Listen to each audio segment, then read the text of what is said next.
Good morning বন্ধুরা। আজ 26শে ফেব্রুয়ারি। আজ আমাদের ভ্রমণের পঞ্চম দিন। আজ সকাল থেকে উঠে যখন হোটেলের জানলা খুললাম, উঠে আমি এই দৃশ্যটাই দেখতে পেলাম। মেঘলা হয়েছিল, গতকাল রাত থেকে বৃষ্টি হচ্ছিল, আর দূরের পাহাড়ের ওপরের দিকে পুরো কুয়াশা হয়ে আছে, আর অনেকটা দূরে সাদা হয়ে আছে, মেঘ জমে আছে। এরপর আমরা সকালবেলা ব্রেকফাস্ট সেরে স্নান করে আমরা বেরিয়ে পড়লাম কাসল যাওয়ার উদ্দেশ্যে। মানালি থেকে এখন আমরা সোজা কুলু হয়ে চলে যাব কাসল। বাট গতকাল রাতে যেহেতু বৃষ্টি হচ্ছিল, সেই জন্য এসে আমরা টিবেটিয়ান মনেস্ট্রিতে আমরা যেতে পারিনি। সেই জন্য আজ সকালে যাওয়ার আগে আমরা টিবেটিয়ান মনেস্ট্রিটা ঘুরে তারপরে যাব ঠিক করেছিলাম। কিন্তু তখনও বৃষ্টি হচ্ছিল, ঝিরঝির করে বৃষ্টি হয়েই যাচ্ছিল। এই টিবেটিয়ান মনেস্ট্রিটা যারা মানালি এসেছেন তারা জানেন, একদম মল রোডের পাশেই।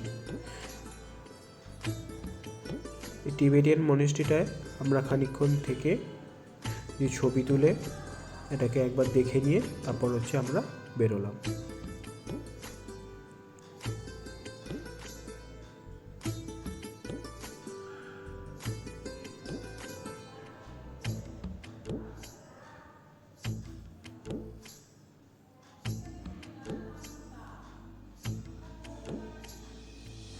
এরপর যখন যাচ্ছিলাম তখনও কন্টিনিউয়াস বৃষ্টি হয়েই যাচ্ছিল, কখনো জোরে বৃষ্টি, কখনো ঝিরঝির করে বৃষ্টি। কিছু জায়গায় তো দেখলাম রাস্তা দিয়ে ধসও নেমেছে।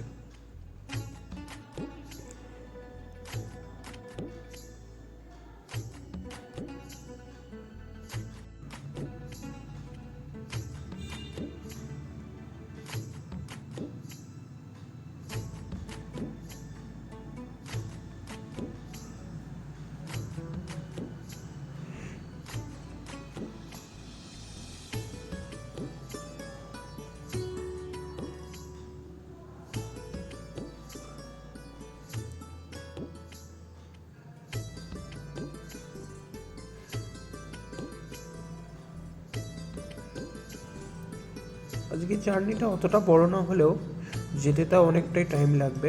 এরপর আমরা কুলু ক্রস করে কাসলের দিকে নতুন রাস্তায় উঠলাম। যাওয়ার সময় এই ব্রিজটা দেখিয়েছিলাম, আসার সময় ওই ব্রিজটা দিয়ে টপকি তারপর আমরা বাঁদিকে বেরোলাম।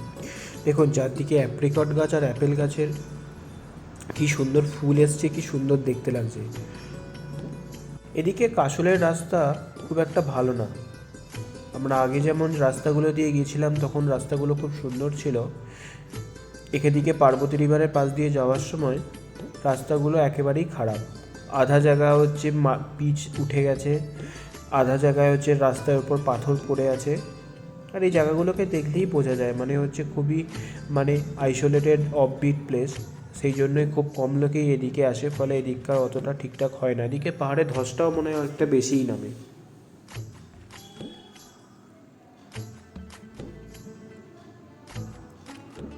রাস্তার অবস্থা দেখেই বুঝতে পারছেন কি অবস্থাই খারাপ।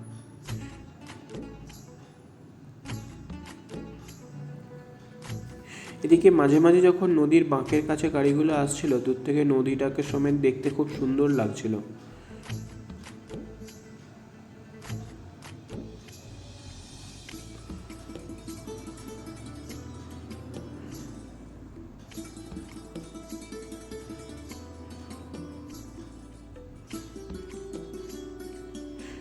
এই দেখুন, কুলুতে এসে যে আমরা বাঙালি মিষ্টির দোকান দেখতে পাবো এটা ভাবিনি কখনো। যখন আমরা রাস্তায় দেখতে পেলাম তখন তো দেখে আমরা দুজনেই অবাক হয়ে গেছিলাম যে কাসল যাওয়ার পথে নাকি বাঙালি মিষ্টির দোকান। আজকের টোটাল যাওয়ার ডিস্টেন্স ছিল, সময় ছিল প্রায় 3 ঘন্টা মতো লেগেছিল। আমরা সকালে 10টায় রওনা দিয়েছিলাম, আমরা এসে পৌঁছেছিলাম 1টা নাগাদ কাসলের হোটেলে। এই দেখুন, এই হলো আমাদের কাসলের হোটেল। আজকে রাতটা আমরা এখানেই থাকবো। কিন্তু এখন আমরা বেশিক্ষণ এখানে হোটেলে থাকবো না, কারণ আমরা এখানে হাত পা ধুয়ে ব্যাগেজগুলো রেখে আমরা বেরিয়ে যাব মণিকরণের উদ্দেশ্যে। সেই জন্য আমরা জাস্ট ব্যাগগুলো রেখে আমরা তাড়াতাড়ি একটু হাত মুখ ধুয়ে বেরিয়ে পড়লাম। এখানে হোটেলটা খুব সুন্দর ছিল, একদিকে ছিল পাহাড় আর এর পেছন দিক দিয়ে বয়ে যাচ্ছিল নদী, একদম পার্বতী রিভারের পাশে। আর এখানে দেখুন অনেকগুলো ক্যাম্পও আছে এদের, যারা এসে ক্যাম্প করতে চাইবে তারা এখানে এসে থাকবে। আর আমাদের ঘরটা ছিল দোতলায়।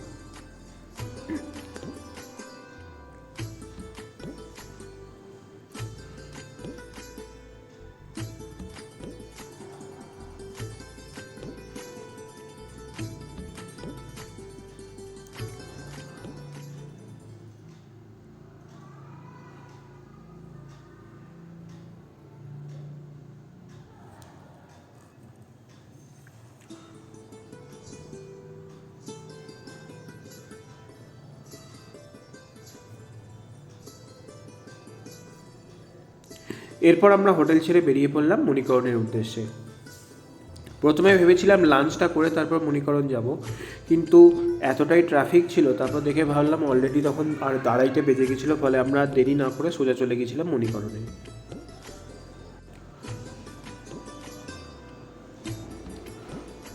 আমাদের মণিকরণ পৌঁছতে পৌঁছতে প্রায় বেজে গিয়েছিল 3টে। এই দেখুন মণিকরণে যেমন বলে এখানে উষ্ণ বস্ত্রবন আছে, ফলে হচ্ছে এখান থেকে সবসময় হচ্ছে গরম ধোঁয়া বেরোয় জল থেকে। এই হলো সেই। আর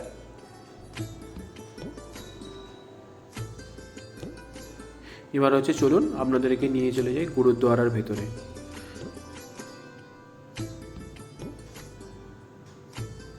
দেখুন সব জায়গা থেকেই হচ্ছে ধোঁয়া বেরোচ্ছে এখানে জল থেকে।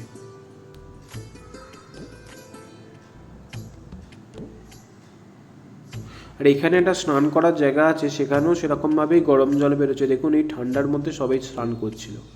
এবার চলুন আমরা যাই গুরুদ্বারার ভেতরে। গুরুদ্বারায় ঢুকেই ডান দিকে আছে একটা এরকম স্নান করার জায়গা মতো, সেখানেও হচ্ছে সবসময় গরম জল। দেখি বুঝতেই পাচ্ছেন পুরো জায়গাটা কীরকম ধোঁয়ায় ভর্তি হয়ে আছে। আমি জলটা হাত দিয়ে দেখেছিলাম, জলটা সত্যিই বেশ গরম ছিল। এই হলো গুরুদ্বারা, এখানে সবাই প্রার্থনা করেন। এরপর হচ্ছে যে গুরুদ্বারার লঙ্গরখানা আছে, সেখানে আমরা বসে খেয়েও ছিলাম। সেখানে দিয়েছিল ভাত, রাজমার তরকারি আর একটু ডাল। এরপর খেয়ে আমরা সেখান থেকে বেরিয়ে তারপর আবার চলে এসেছিলাম আমাদের হোটেলের উদ্দেশ্যে।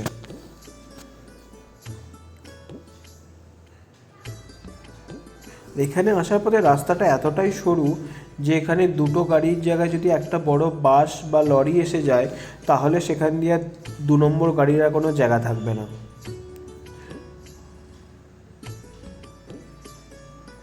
এরপর আমরা এসেছিলাম একটা লোকাল মার্কেটে, সেখানে দাঁড়িয়ে খানিকক্ষণ ঘুরে আমরা এক ফ্রিজ ম্যাগনেট কিনে নিয়ে তারপর আমরা চলে এসেছিলাম অ্যাশারুট ক্যাফেতে। এই অ্যাশারুট ক্যাফে বা চলো কাসেল বা টিভিএস ক্যাফে, এগুলো এখানকার ফেমাস ক্যাফে।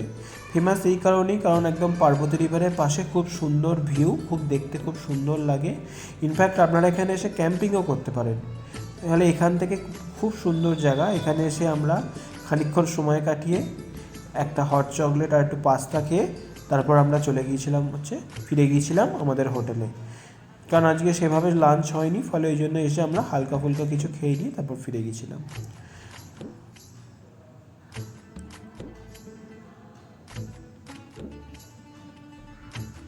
আজ আমাদের ধরতে গেলে প্রায় বেড়ানোর শেষ দিন, তাই এই জন্যই মনটা একটু খারাপ ছিল।